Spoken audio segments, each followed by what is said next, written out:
મિત્રો, જે પાણી સ્વચ્છ હોય, શુદ્ધ હોય, વિશુદ્ધ હોય, નિર્મળ હોય, એમાં બહુ ઓછા જીવજંતુ રહે છે.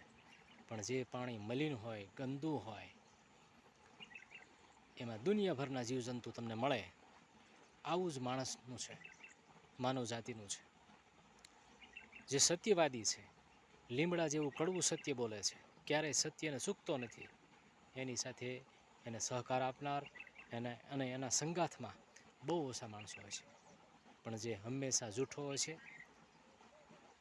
મુંહ મેં રામ ઓર બગલ મેં છુરી, બે ધારી તલવાર લઈને ફરતો હોય છે, મીઠા બોલો હોય છે, હંમેશા જૂઠું બોલતો હોય છે પણ મીઠું બોલતો હોય છે, એવા માણસોની સાથે માણસોનું આખું ઝુંડ છે.